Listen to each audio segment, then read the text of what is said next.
We're going to jump into our message, our topic for this morning. It's called The Power of a Moment. We're going to be in John chapter 9. If you're looking at the story and going, Pastor Josh, you preached on this not too long ago.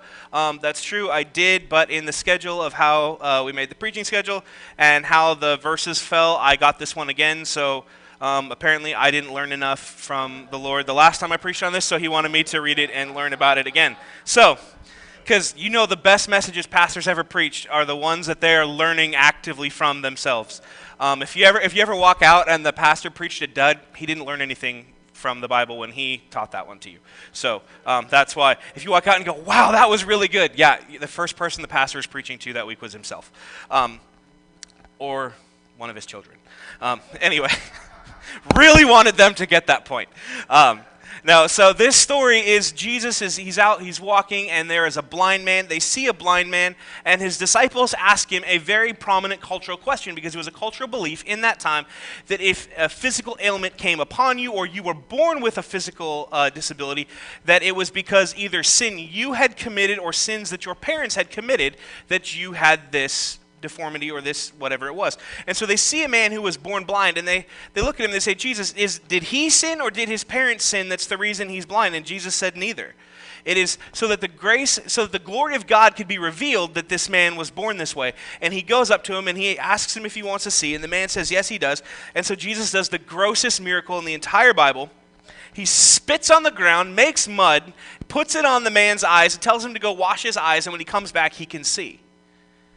Okay, now, that's an incredible miracle. If it was me, I would ask Jesus to do it in a cleaner way, just because I don't really like germs. But, spit on my eyes. I mean, I guess if I was blind, I couldn't see. That would be really good.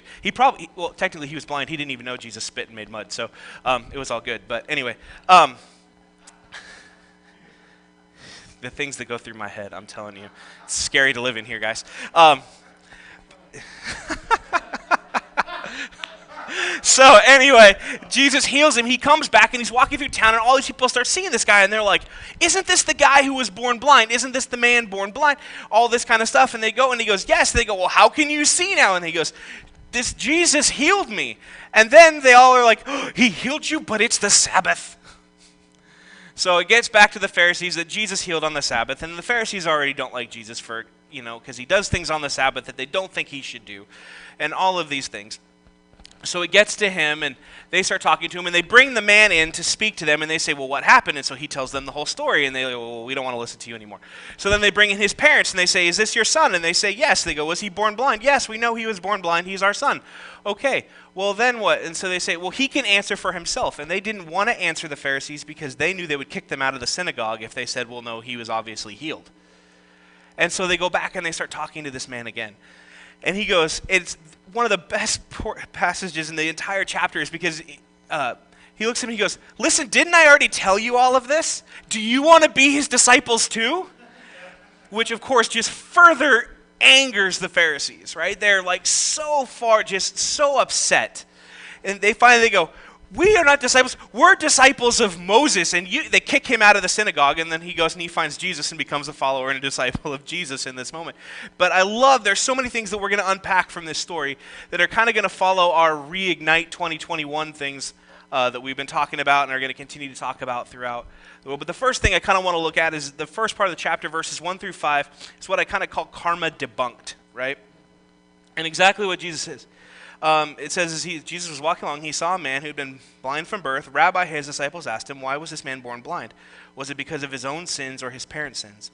It was not because of his sins or his parents' sins, Jesus answered. This happened so the power of God could be seen in him. We must quickly carry out the task assigned by the one who sent us. The night is coming and no one can work, but while I am here in the world, I am the light of the world. So this is Jesus' response. Then he heals him. What's he doing? He's pretty much saying, listen, this is kind of debunking this karma thing, right? And I don't know why in culture it's becoming more and more prevalent. People, like, they've really latched on to this idea of karma, which is, it has its, Eastern mysticism and all this kind of stuff is really where karma really kind of pulls out of and comes from and all of this stuff. And my sister and brother-in-law are pastors at a church in Seattle. They were pastors at a church in Puyallup for a long time.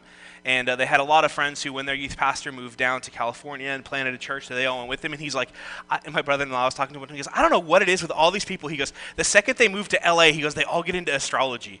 You know, he's like, they have nothing to do with it. He's like, these are Christian people who should not be doing this. He's like, and all of a sudden they'll be like, oh my gosh, you're such an Aquarius. Like, and I'm like, I don't even know what that means. Like, I've never looked into it. I know what my sign is, like, because when you're little and everyone asks you, like, you finally look it up.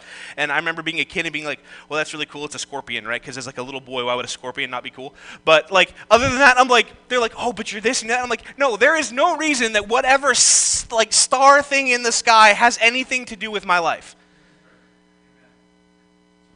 I mean, there's no way to even predict that, right? Karma, like the idea that you being a good or a bad person in any way affects what happens in your life is negligible. It has no effect in Scripture. As a matter of fact, if you read the book of Job, Job pretty much debunks karma himself. He goes, why do bad things always happen to good people, right? And most of the time when we share our faith, that's the first question that people ask us is, well, if God was so good, why do bad things happen to good people? I'm like, well, but if you believe in karma, then you would think that only good things happen to good people. Right? Like, it's like they can't even follow their own logic, and karma it's totally out there. It's one of those things that, like, when people are like, oh, see, that's karma coming back to you. Anybody have those phrases people say that it's like nails on a chalkboard to you?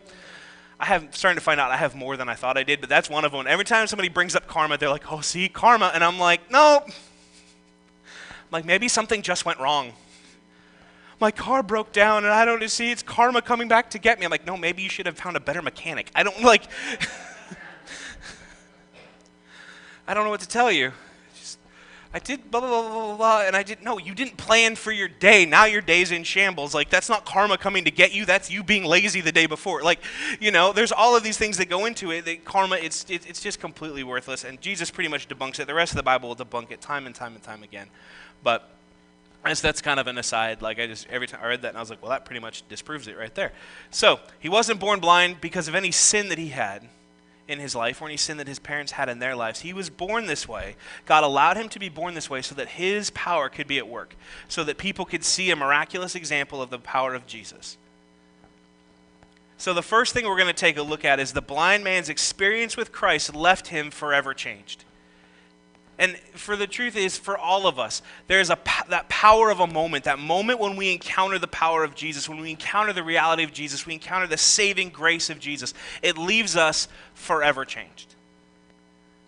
Or at least it should leave us forever changed. We should walk away from that moment not the same as we were before. Now, I understand that we don't necessarily change in an instant.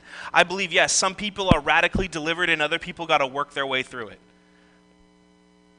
But that doesn't mean that there isn't a change and there isn't a process and there isn't the beginnings of us trying to work things through our lives, work things out of our lives. And we're never done, are we? Every time we think, you know, I've got this thing pretty good, like I'm doing pretty good, like I got this figured out, we go back and we read the Bible and we're like, man, I got to work on that because I'm not as good as I thought I was. I don't have it quite as figured out as I thought I did. But the first thing we see from the blind man's experience with Christ left him forever changed was he was physically healed. He was physically healed. He was restored to a life of purpose. Now, let's think about this. In this day, all he could do as a blind man was sit along the city walls and beg for money. In his society, his life had little to no value. He couldn't do anything. They didn't teach him how to have a job. It wasn't the society we have where they have Braille everywhere, where, you know, we had all these disability acts where they've tried to find jobs for people who had different disabilities, and they was trying to, you know, that we found things for them to do. No, they put them all at the city gates and they had them beg, and that's what they did all day long. And if somebody had pity on them, they would give them a little bit of money, and that's the only way he earned anything. He wasn't able to go to school to learn the scriptures the way that the others were, anything like that. So Christ's healing of him not only restored his sight so that he could see the beautiful world that God had created, it gave his life new purpose. And when we experience God, it gives our lives a restored sense of purpose, a new trajectory, a new angle a lot of times, right? It gives us something to work for, because what did Christ say? He said, listen, go into all the world and make disciples, right? That's our new purpose. So after we experience Christ, as we are growing in him, as we're working on ourselves, we are supposed to be going into all the world and making disciples. The second thing that happens to him with his experience with Christ is he becomes a follower of Christ. He receives salvation. Later he goes down and Jesus says to him, he goes, well, and he begins talking with him and he goes, do you want to meet this Son of Man? The guy says, yeah, I want to meet him. Jesus goes, well, you already have. You're talking to him right now. I'm him. And he becomes a follower of Christ. Because of a powerful moment, because of a powerful encounter with Christ, he receives salvation. And finally, the third thing that his experience with Christ does for him is it gives him a new sense of boldness. He's bold enough to stand up to the Pharisees the very same day that he's healed. He challenges them in the temple, like in the synagogue, like in their place, right? He comes up and he's like, listen, how can you say the man's a sinner? Like, God doesn't listen to sinners, and I was healed because he asked God to heal me, so here I am. Like, how is he a sinner? And that's when they get all mad and they throw him out. Next, Jesus' miracle engages a community. It engages a community. In verses 8 through 11, we see this. His neighbors and others who knew him as the blind beggar asked each other, isn't this the man who used to sit and beg? Some said he was, others said no, he just looks like him. But the beggar kept saying, yes, I am the same one. They asked, who healed you? What happened? He told them, the man called Jesus made mud and spread it over my eyes and told me, go to the pool of Siloam and wash yourself. When I went and washed, now I can see. So right there, he's already telling people about Jesus, right? Here's my experience. Here's my encounter. Well, now it's engaging an entire community because this guy who everybody knew as the blind guy who sat by the wall is walking around without anybody having to lead him. He's walking around going, I can see. Some people are like, no, he just looks like him. No, I'm telling you, I'm the guy. I was the blind guy. That's him. That was me. That's who I am. But this man called Jesus, he did this. He's already sharing his faith with the little that he had, right? So everyone knew he was blind all his life, and they got to see Christ's power at work because they'd all known him. They'd watched him grow up, right? Just like many of you in here, you've got to watch my children grow up. Jennifer was, I think, 7-8 months pregnant with Riley when we first came here. Now Riley is 5 years old. Tears around, and you can find her anywhere if you just listen. You think I'm joking? We go to Walmart or one of the other big box retailers, and we'll sometimes we split up, and one of us has Riley. When we want to find the rest of the family, we just listen for Riley because she's loud. But what if one day God somehow miraculously touched her and brought her volume down a little bit? You would all be going, "Is this the same girl?" And she'd be going, no, yes, it's me. I'm her. I just learned how to be quiet, right? I don't think God's going to lower her volume. I'm sure he gave it to her for a reason. And one day she's going to be able to shout his name out, and everyone will hear her because everyone does, right? I love my daughter. But she can be, and I mean, you guys think she only does it like in big spaces. No, I mean, confined spaces, she's that loud. This miracle of the blind man, it created a buzz in the community, right? As it would if something like that were to happen here. If we were to see someone physically healed here in the building, guess what? It would create a little bit of a buzz, wouldn't it? I knew this person was suffering with this, and look now, oh my goodness, they're healed. It would create a buzz anywhere if somebody was healed and all these things. Why did some of those ministries attract so many people for a long time? Because people getting healed, it creates a buzz. It creates an excitement. There's an excitement when the Spirit of God, when the presence of God begins to move. It creates an excitement. And it does reignite things, and it does engage the community because you can't walk away from a moment like that the same as you were before. You either walk away in denial or in acceptance. You can walk away in denial, but I promise you that road isn't fun. But walking away in acceptance of, we serve a God who is powerful. We serve a God who wants to do amazing things. We engage a community in a way that we never thought possible. The next thing is the blind man begins immediately encouraging others to follow Christ. And that's where we see his interaction with the Pharisees. It's a long passage of Scripture. I won't read the entire thing out, but there is one portion that I want to draw your attention to. And it's starting in verse 24. And it says, "So for a second time they called the man who had been blind and told him, 'God should get the glory for this, because we know this man Jesus is a sinner.' Listen to his response. 'I don't know whether he is a sinner,' the man replied, 'but I know this, I was blind and now I can see.'" This gives us such an incredible picture of where the man is at, right? Listen, he's saying, listen, I don't have all the answers, right? I haven't studied the Scriptures the way you guys have. You wouldn't let me, I was blind. So no, I don't know all of this stuff. But what I do know is I was blind and now I can see. I had nothing and now I have my sight. So you tell me, really, is he a sinner?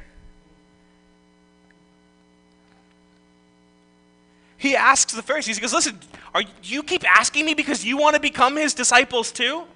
And we've seen this before, and even in a chapter or so before, they're really hung up on Moses, right? The Pharisees are really hung up on the law. We're disciples of Moses, which is really funny because later in Romans, Paul actually says that Moses himself would condemn them.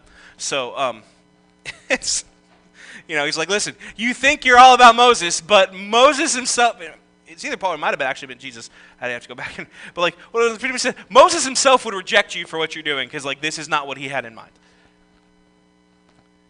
But the next thing is the simplicity of his witness proves we don't have to be great theologians to witness. You don't have to have a doctorate in theology to witness effectively for Christ. And so many times we do that, don't we? We're afraid, well, what if they ask me a question I don't have the answer to? It's okay, tell him you don't have the answer. So this guy, I don't know the man's entire life. I can't tell you whether he's a sinner or not. What I can tell you is I was blind and now I see. Well, what about this in the Bible? And what about that in the Bible? And what about this thing? Listen, I don't have all the answers for you. I'd love to try and help you get them. I'd love to ask somebody who might know the answer to that question. But let me tell you this. What I know is I was messed up. I was broken. And he made me whole. He fixed my life. He gives me peace in the middle of a storm. Our witness, our testimony is one of the best ways to encourage people, to encourage others to follow Christ because, one, it's something that people can't refute. No one can look at you and tell you that Jesus didn't do that for you. I love that I get to share those testimonies with people. I have a coworker who I invited to come to church today, but he had hurt his back, and so I don't think he was quite able to make it and stuff. But we're just kind of friends. We began talking, and we've our conversations have shifted towards spiritual things every now and again. And so now that they've done that a few times, I look for opportunities to go that way and to go that route. And so there was one day we were talking about stuff, and the opportunity came up for me to tell him the story of this young woman who, when we were in the Dominican Republic, was paralyzed in the hospital. And all of the gentlemen, because we split up into guys and girls, and the women got to go do their thing, and we were on this place called Motorcycle Row, pretty much in the hospitals, which is they use a lot of the little motorcycle type. They're not like motorcycles like we ride here, but these little tiny. Should not put more than one person on them, but they fit 2 and 3 people on them as taxi cabs and ride these things all around. And so these guys are in accidents with them all the time. And the way the medical system in the Dominican Republic works is the procedures and the doctor's stuff is covered by the government, but all of the parts you need for the surgery, so if you need a metal rod placed, if you need any of that kind of stuff, all has to be purchased by the family before the surgery can take place. There is no pay it off after. So you have guys who are pretty much laying with broken legs and all of these other things in this wing, waiting for their family to have the money so that they can get the medical procedure that they have done. There was a man there, his leg was casted all the way down, and at the end of the cast, they had built into the cast a metal bar that went like this, and they hung 2 milk jugs full of water off of it to keep pulling his leg straight so that it wouldn't heal back wrong before he could have surgery. So when we complain about where we are now, remember, there are still places that are far worse than what we have. But all of us who were there, we were walking around, and we made it through the men's area pretty quickly, and so we'd asked if we had permission to go over to the women's wing, and they said yes, we did, and so we kind of walked into their portion of it, and kind of one by one, we all ended up over at this one young girl and began praying for her. And it wasn't like anybody said, hey, we're all going to go pray for her. It was just the Spirit of God drawing us all to this young girl. And I don't speak Spanish, but the missionary who was with us as our translator, he did. And so he began talking with her and found out she was a young mother. She was 18 or 19 years old. And she had fallen from the second-story staircase that was on the outside of her house, landed on concrete. And as far as they knew, her back was broken, and she would probably never walk again. She was incredibly depressed, as any young mother would be, who was pretty much being told, you'll never run with your children. Like these, and again, this wasn't like they lived on the second floor of the apartment area where they lived in, and it wasn't like this is a place where you can just pick up and move somewhere else. So life was getting very challenging. She was very discouraged, very depressed, and we all began to pray for her. And the missionary who's with us, he goes, I just had this vision, he's like, of Jesus like stretching tendons and kind of pulling everything back together and all of this stuff. And we all left having prayed for her, and we found out like a week after we got back that she walked out of the hospital on her own 2 feet, just came out. And I was like, so I got the opportunity to tell my coworker this, and he's like, well, that's really cool. And I'm like, you can't, how do you refute that story, right? Like, she was healed. I saw her laying in the bed. Like, you can't tell me that this didn't happen. That's the beautiful thing about our personal testimonies. Nobody can tell you this didn't happen. Nobody can tell you didn't have that experience with God. Nobody can tell you that God didn't come to you in a dream or in a vision and tell you this thing. No one can tell you that the Spirit didn't speak to you in a moment and tell you to say something. Nobody can tell you that when your whole life was crashing down around you and you were so afraid that you didn't feel the peace that passes all understanding surround your life and hold you together. No one can tell you that didn't happen. And even more so, your testimony of telling other people that encourages them that there might be something to this. Because I'm going to tell you this, truthfully. Churches with excellent worship teams and good speakers are a dime a dozen. You could throw a rock from here and probably hit 2 or 3. But Christians who will live out their testimony and will radically share their faith in Jesus, they're few and far between. It's really, really sad. I think I started a message a while back saying, we consider them radical Islamists when they run into a building and blow themselves up. But we consider them radical Christians when they share their faith. David Platt wrote a book called Radical, and it was pretty much all about how he was trying to change his church to being more like outward focused and reaching people in the community, and how he did all of these things to try and change people's focus on like church being a social club to just being one that reached the community. And the book was called Radical, and while it was radical in terms of what a lot of churches were doing at the time, I remember reading a lot of it and going, this shouldn't actually be a term that's considered radical. This should be something that's normal. It shouldn't be like, wow, that church they're reaching people in their community. They're really doing something. It should be, that's what the church does. Not that I ever want to be like, oh yeah, that's cool. But like, if you hear about a church reaching a lot of people, I almost want that to be my reaction, right? Like, oh yeah, that's good. That's what they're supposed to do. Not like, wow, what are you doing? Tell me. That's what this guy did. He took his encounter with Jesus. You want to know why revival breaks out? Because people come, a small group of people come, they gather together, they have an experience with Jesus, and they don't keep it to themselves. It explodes out of them, and they go out and they tell everyone.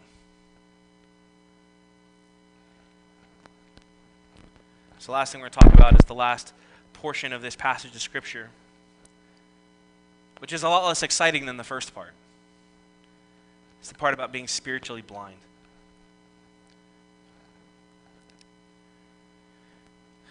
It starts in verse 35. It says, when Jesus heard what had happened, he said, do you believe in the Son of Man? The man answered, who is he, sir? I want to believe in him. And Jesus said, you have seen him, and he is speaking to you. Yes, Lord, I believe, the man said, and he worshiped Jesus. Then Jesus told him, I entered this world to render judgment, to give sight to the blind, and to show those who think they can see that they are blind. Some of the Pharisees who were standing nearby heard him and saying, are you saying we're blind? If you were blind, you wouldn't be guilty, Jesus replied. But you remain guilty because you claim you can see. Man. What a statement he's making right there, right? Listen, no. He's saying, listen, no, if you were blind, if you were ignorant of the things going on around you and the way you were acting, you actually wouldn't be guilty. But because you think you can see, you're guilty of something way worse. Spiritual blindness creeps in a lot of different ways, and it stems from pride. The Pharisees were insanely prideful. Their pride was built in their religion. Their pride was built in everything that was going, in all that they did, right? We see this, Jesus tells stories about, how the Pharisee stands at the front of the temple and prays that he's, oh, thank you, God, that I'm so great and I'm not like this lowly sinner back here behind me. He condemns them for standing on street corners and praying loudly so that everyone can hear. All of these things. Every time Jesus tells people or talks to them about stuff, he says, listen, when you fast, wash your face, comb your hair, don't go around whining to everybody about how hungry you are. Because if you do that, you already got what you want. That's spiritual blindness. Oh, look how holy and wonderful and pretty I am. Do you know I fasted for the last 10 days and oh, it's so hard. Let me tell you. Oh, yeah, it's hard. You haven't eaten for 10 days. America, we cry if we haven't eaten for 10 minutes. So I'm sure, a 10-day fast would be killing a lot of us, right? But it stems from pride and this idea that everything going on in me, I have to look good. And this is so American Christianity. We have to have this look, right? Like we have church culture, right? And it has to look a certain way and has to feel a certain way. And we have to do things a certain way. And all of this kind of stuff. Growing up, all the men of a certain age in the church I went to wore Hawaiian shirts. They did. All because one pastor there started doing it. They all did it. There's nothing wrong with that. They weren't sitting by wearing Hawaiian shirts. Don't get me wrong.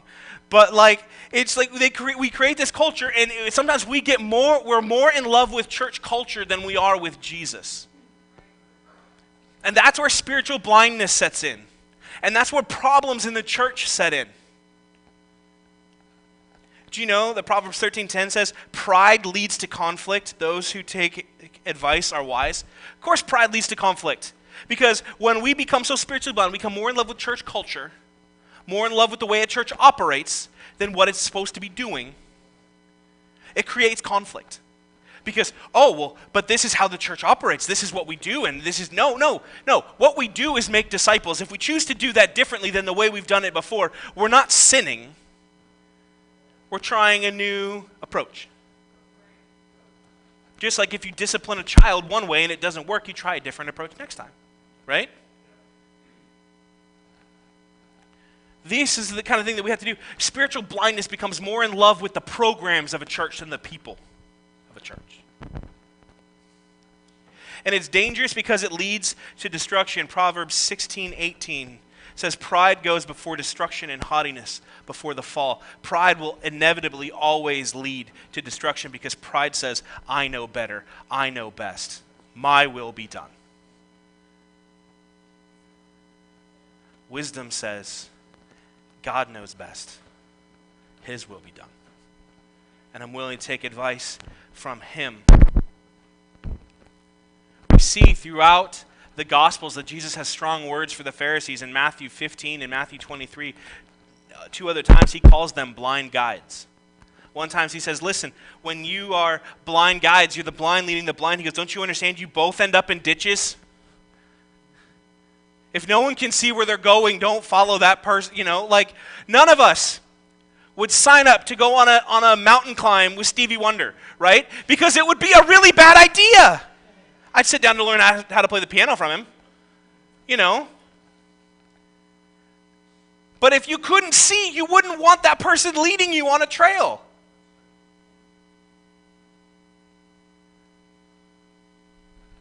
When we refuse to see our own spiritual blindness, we can't make effective disciples for Christ. As a matter of fact, Jesus calls them out in this.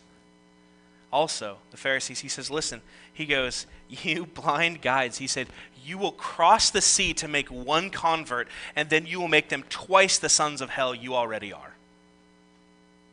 That's a powerful statement and a painful statement. I don't ever want that to be said of me. Worship team, you guys can go ahead and come back up. I want us to think about this for a moment, because there's two powerful things that come out in this scripture, in this passage of scripture. One is a powerful and radical experience with Jesus, can change a person, can set them on fire for him, and can change a community. Look at the community that was impacted by this young man's testimony. Tons of people saw the power of Jesus. Tons of people heard him say, I want to be his follower. Tons of people were impacted by this. And on the other side, you have the Pharisees, who are so in love with the law, so in love with church culture, that their hang-up is not that they don't understand how Jesus had the power to heal someone, they can't believe he would do it on the Sabbath. But it's Saturday. This is a holy day. You're not supposed to work today, so how can you heal him? Well, if you can heal somebody else, then you can go ahead and call it work, is what I would have said. But I'm not Jesus. Jesus is more grace than me. But they were hung up on that moment. They had let spiritual blindness creep in. They forgot the whole reason why they serve him. We were called to make disciples. And while methods and programs change, our mission hasn't changed. In the last 2,000 years, the church's mission has always been to make disciples. And should Jesus tarry another 1,000 years, we don't know. Probably not, but we don't know. Our mission will be to make disciples.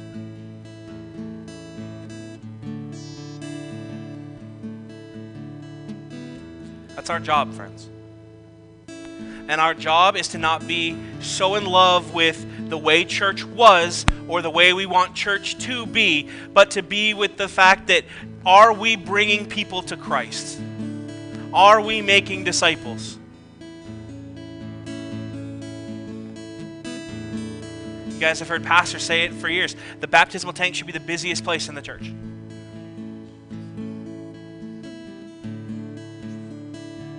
And we look out and we're very quick to judge culture, aren't we? We're very quick to judge the world for all the horrible, wicked things that they're doing. And we're not wrong in the fact that what they're doing is wrong. But maybe if the church had been better at its mission, we wouldn't be living in the world we're living in today. So let's shake off that spiritual blindness. Let's ask the Lord, say, God, restore our sight. Let's reignite. Let's re-envision what's going on. Let's get new sight. God, show us. Show me people who need you. Give me opportunities to speak and to share you with other people. Thank you for watching Abundant Life Church. If you found this teaching helpful, please subscribe to our page and share us with a friend. Also, please consider giving at nwlife.org.